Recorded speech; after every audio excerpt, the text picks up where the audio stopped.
Former British comedian and failed talk show host John Oliver.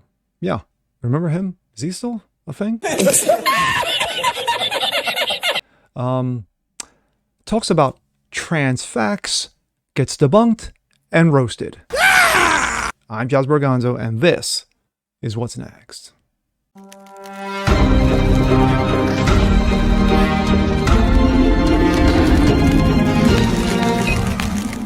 Hey, what's up, everyone? Jazz Borganzo here, another episode of What's Next, your daily dose. Happy Tuesday.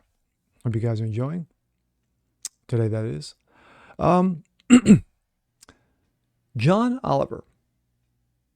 Remember him? You know, British comedian, had a show on Comedy Central for a while, last week with John Oliver. Ran for a few years, mostly got laughed at because of the absurdities and the nonsense, but no one ever took him seriously. Well, of course, he's been on HBO the last few years in seclusion, and I didn't know he even still had a show on HBO, but of course, he has to jump in the whole trans fats or trans facts foray, and of course, his so-called facts get debunked, and of course, on top of it, he gets roasted. So let's enjoy. This comes out of Daily Wire. Researcher fact-checks John Oliver's misinformation on trans rights episode. And yeah, creepy. John Oliver is not a doctor, but he apparently played one on his program Sunday night. In a new episode of Last Week Tonight, the talk show host made a slew of false and misleading claims, i.e. lies, about gender-affirming care, i.e. child mutilation, and the adolescents seeking it. Most of his smugly delivered claims relied on jabs at Republicans. Of course they did. Clips taken out of context, strawman arguments, and activists approving talking points. In a recent article published by City Journal, Leor Sapir, a fellow at the Manhattan Institute, rebutted, each claim Oliver made, beginning with Oliver's insistence on shoehorning transgender relation issues under the umbrella of alphabet rights. Oliver demonstrates his lack of critical thinking in the outset when he informs his audience that he's about to discuss alphabet rights, says Sapir. This is yet another example of activists using the alphabet as a cover for the T, exploiting public sympathy for the former in order to conceal the radical nature of the latter, he adds. Well said. Oliver attributes societal acceptance for the meteoric rise in transgender identification, but contradicts himself in the next breath by saying America is a hostile environment to the alphabet people, rife with violence, threats, and harassment, all BS, BS, and BS. Quote, if trans kids are coming out in droves because of warming social issues other than social contagion, an explanation he dismisses as horse shit, it cannot be the case that America is increasingly becoming a hellhole for the alphabet people, said Sapir.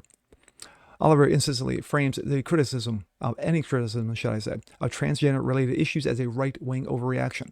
Some of the right-wing has probably lost their minds about trans rights. Oliver diatribes, relying on clips of Republican candidates running for office who have used trans issues as part of their political campaigns, but neglecting to include the various ways Democrats has also used it as a hammer to elevate their platforms. He attributes all this opposition to the trans movement to the right as a feminist, gay activist, and even some trans or transsexual, as they prefer to be called, people or groups that are not key constituencies in opposition to medical transitions for minors, said Sapir, who believes that this was a deliberate choice.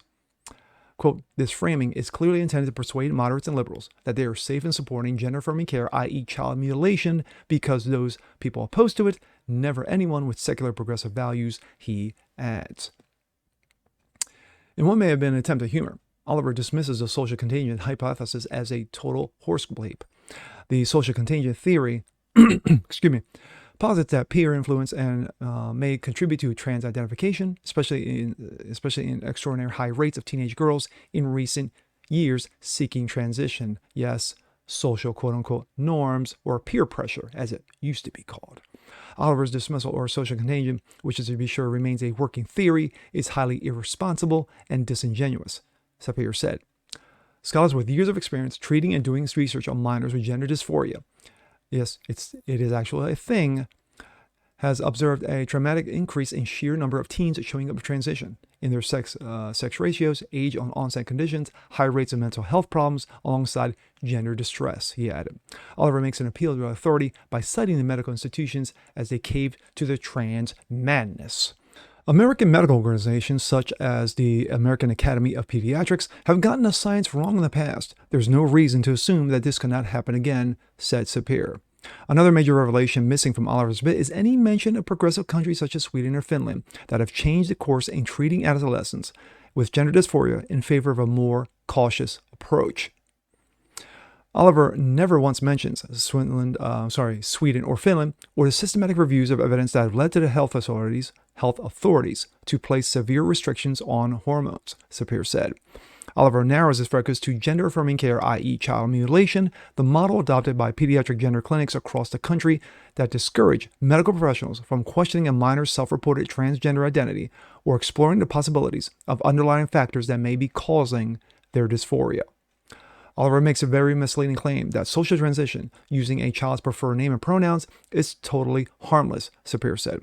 In fact, all available research suggests that seemingly in its act of support is an active psychosocial intervention with potentially intragenic consequences. The comedian also claims that puberty blockers drugs also are reversible and only a pause button on puberty. However, that relies entirely on referencing their approved on-label use to treat precocious puberty in young children, and not how they're increasingly being prescribed off-label to treat gender dysphoria in adolescents. Oliver briefly concedes that sterility can happen as a result of these treatments, which Sapir said is misleading. When taken as a follow-up to puberty blockers, sterility is virtually guaranteed, since the organs responsible for producing sex gametes, ova and sperm, are not allowed to develop, he said. The talk show host also neglected to mention the impact that the combination of puberty blockers and cross-sex hormones have on sexual function, such as impairing an individual's ability to ever achieve an orgasm.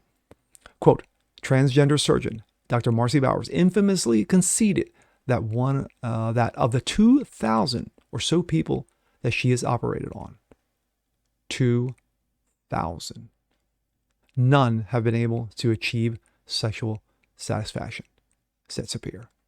Hell has a special place for people like this. Architect of the CRT panic, Christopher Rufo, recently pivoted to attacking trans rights, and he has openly discussed the strategy behind doing that. What I'm looking at, and it's just kind of an ongoing series, I just started it, is to take that same system of reporting, that same style of reporting as I did with critical race theory, but now taking a look at gender ideology. What's happening right now is parents are feeling that. They're feeling oof, this is kind of weird. I'm kind of uncomfortable with this, but I'm scared to speak out. And so what we have to do is we have to give them the kind of media narrative, kind of justification or validation or substantiation of their concerns to say, hey, this is the kind of thing they're teaching in schools.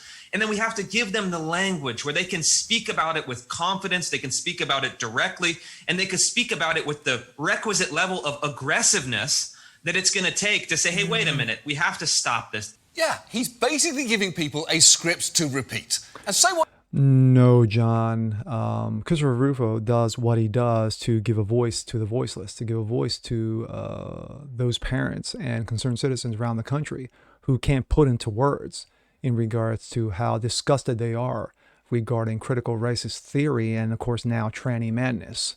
That's the reason why he does what he does. It's called common sense, John. You may want to try that sometime. Also, John, you may want to consider a documentary that was done, what is that, way back, by, yes, one Matt Walsh. It's called What is a Woman? You know, you may want to rent it out sometime, you know, so you can actually know what a true debate looks like. Just saying. Well, anywho, my thoughts. John Oliver, again, opens a mouth and inserts foot, or both feet, both legs, however you want to deal with it. The fact of the matter is that instead of recognizing that there are people out there, concerned parents, doctors, medical personnel, scientists, if he wanted to have a true debate with, quote, transitioners. He would actually have a debate with these aforementioned people. But that's not what he wants. He doesn't want a true debate. He doesn't want a true back and forth. He basically wants to just continue to throw out leftist talking points, misleading, the lies, the nonsensical garbage. That is what John Oliver does.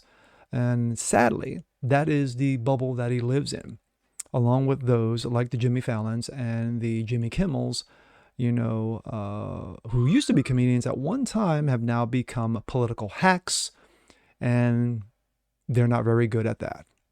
Now, that being said, I'm Jazz Organzo. This is What's Next. Want to see more just like this? Please leave a comment below. Like it, share it, subscribe to it.